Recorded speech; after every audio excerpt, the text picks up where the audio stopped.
कल्पना कीजिए, समुद्र तल से 29,000 फीट ऊपर, जहां हवा इतनी पतली है कि आपके फेफड़े ऑक्सीजन के लिए तड़प उठते हैं और तापमान हड्डियों के अंदर के गूदे को जमा देता है, वहां कुछ ऐसा मिला है जिसने पूरी दुनिया के वैज्ञानिकों के होश उड़ा दिए हैं।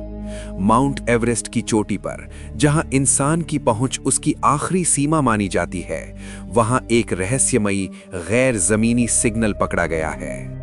ये कोई साधारण रेडियो इंटरफेरेंस नहीं है, बल्कि एक ऐसा जटिल गणितीय पैटर्न है जो किसी उपग्रह का नहीं, बल्कि ब्रह्मांड के किसी अनंत अंधेरे कोने से आ रहा है।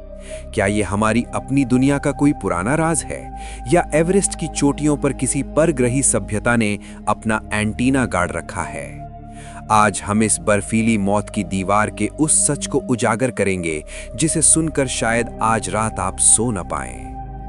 माउंट एवरेस्ट, जिसे नेपाल में सगरमाथा और तिब्बत में चोमोलुंगमा कहा जाता है, सदियों से इंसानी साहस और मौत के बीच की एक धुंधली लकीर रहा है।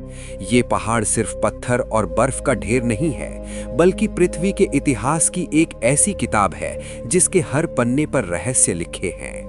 लेकिन हाल ही में नेशनल जियोग्राफिक और नासा के एक संयुक्त मिशन के दौरान एवरेस्ट की डेथ जोन में जो कुछ भी रिकॉर्ड हुआ, उसने विज्ञान की बुनियादी समझ को हिलाकर रख दिया। डेथ जोन यानी 8,000 मीटर से ऊपर का वो क्षेत्र जहां दबाव इतना कम होता है कि मानव शरीर की कोशिकाएं धीरे धीरे मरने लगती हैं। यहां ऑक्सीजन का स्तर समुद्र तल के मुकाबले केवल 1/3 होता है। इस ऊंचाई पर पर्वतारोही हाइपोक्सिया का शिकार हो जाते हैं, जहां दिमाग भ्रमित होने लगता है और इंसान को ऐसी चीजें दिखने लगती हैं जो वहां मौजूद नहीं होती। लेकिन इस बार जो कुछ भी रिकॉर्ड हुआ, वो कोई मानसिक भ्रम नहीं था। वैज्ञानिकों के स्पेक्ट्रम एनालाइजर ने 1420 मेगाहर्ट्ज की फ्रीक्वेंसी पर एक सिग्नल पकड़ा, वही फ्रीक्वेंसी जिसे खगोलविदों की भाषा में हाइड्रोजन लाइन कहा जाता है। ये वही फ्रीक्वेंसी है जिसका उपयोग अंतरिक्ष में एलियन से संपर्क साधने के लिए किया जाता है। ये सिग्नल एवरेस्ट की चोटी के ठीक नीचे मौजूद उस येलो बैंड से आ रहा था, जो कि लाखों साल पुरानी चूना पत्थर की एक परत है। सोचिए, जो पत्थर कभी समुद्र की गहराइयों में थे, वे आज दुनिया की सबसे ऊंची चोटी पर हैं और वहां से एक ऐसा सिग्नल दे रहे हैं जो इस दुनिया का नहीं लगता। भूविज्ञान के अनुसार एवरेस्ट का निर्माण तब हुआ था जब भारतीय टेक्टोनिक प्लेट और यूरेशियन प्लेट आपस में टकराई थीं। इस टकराव की ऊर्जा इतनी प्रचंड थी कि समुद्री तल की चट्टानें आकाश की ऊंचाइयों तक पहुंच गईं। लेकिन क्या इस भौगोलिक हलचल के दौरान वहां कुछ और भी दब गया था? वैज्ञानिकों ने जब इस सिग्नल को डिकोड करना शुरू किया, तो उन्हें एक प्राइम नंबर की श्रृंखला मिली। गणित ब्रह्मांड की सार्वभौमिक भाषा है और प्रकृति कभी भी प्राइम नंबर्स में सिग्नल नहीं भेजती। इसका मतलब साफ था कि यह सिग्नल किसी बुद्धिमान स्रोत से आ रहा है।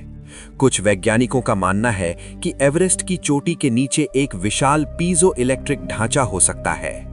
पीजो इलेक्ट्रिक प्रभाव वो भौतिक प्रक्रिया है जिसमें कुछ विशेष क्रिस्टल और चट्टानें दबाव में आने पर बिजली और रेडियो तरंगे पैदा करती हैं। चूंकि एवरेस्ट पर टेक्टोनिक प्लेट्स का दबाव आज भी जारी है, इसलिए ये पहाड़ हर साल कुछ मिलीमीटर ऊपर उठ रहा है। क्या यह संभव है कि इस अत्यधिक दबाव ने किसी प्राचीन एलियन डिवाइस को सक्रिय कर दिया हो? ऐतिहासिक रूप से देखें तो 1977 में वाव सिग्नल ने दुनिया को चौंकाया था, जो अंतरिक्ष से आया एक 72 सेकंड का विस्फोट था। लेकिन एवरेस्ट का ये सिग्नल अलग है, ये स्थिर है और ये हमारी पृथ्वी के अंदर से आ रहा है। ये हमें प्राचीन सभ्यताओं की उन कहानियों की ओर ले जाता है जो कहती थीं कि देवता पहाड़ों की चोटियों पर रहते हैं। क्या वो देवता वास्तव में उन्नत अंतरिक्ष यात्री थे जिन्होंने एवरेस्ट को एक रिले स्टेशन के रूप में इस्तेमाल किया? एवरेस्ट की चोटी पर काम करना किसी नरक में रहने जैसा है।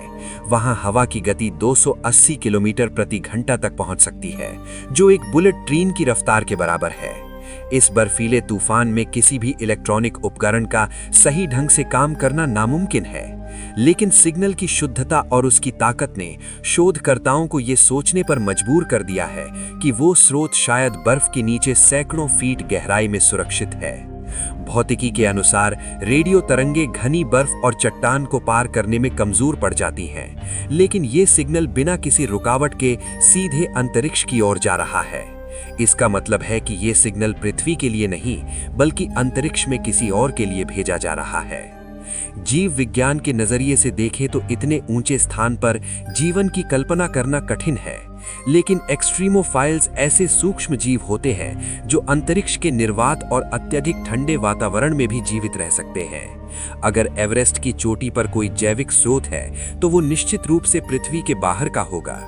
कई पर्वतारोहियों ने थर्ड मैन फैक्टर की बात की है, एक ऐसा अनुभव जब अकेले पर्वतारोही को लगता है कि कोई अदृश्य शक्ति उनके साथ चल रही है और उन्हें रास्ता दिखा रही है। क्या ये केवल ऑक्सीजन की कमी का खेल है, या वो सिग्नल मानव मस्तिष्क के न्यूरॉन्स के साथ सीधे संवाद कर रहा है? मनोविज्ञान कहता है कि अत्यधिक तनाव और कम ऑक्सीजन में हमारा दिमाग उन तरंगों को पकड़ सकता है जिन्हें हम सामान्य स्थिति में नहीं सुन पाते। वैज्ञानिकों ने पाया कि एवरेस्ट का ये सिग्नल एक विशेष ब्रेन वेव फ्रीक्वेंसी के साथ सिंक हो रहा था। ये एक डरावनी विचार है। क्या एवरेस्ट एक विशाल एंटीना है जो हमारे विचारों को पढ़ रहा है, या हमें कुछ निर्देश दे रहा है? इस रहस्य की परतें तब और गहरी हो गईं जब नासा के जेम्स वेब टेलीस्कोप ने एवरेस्ट के ऊपर एक ग्रेविटेशनल अनोमली दर्ज की। वहां गुरुत्वाकर्षण बल बाकी दुनिया के मुकाबले थोड़ा अलग व्यवहार कर रहा है। आइंस्टाइन के जनरल थियरी ऑफ रिलेटिविटी के अनुसार जहां गुरुत्वाकर्षण बदलता है, वहां समय की गति भी बदल जाती है। क्या एवरेस्ट की चोटी पर कोई समय का पोर्टल या वर्म होल मौजूद है? अगर हम इस सिग्नल के इतिहास में जाएं तो 1924 में जॉर्ज मैलरी और एंड्रयू इरविन की रहस्यमयी गुमशुदगी भी इसी इलाके में हुई थी।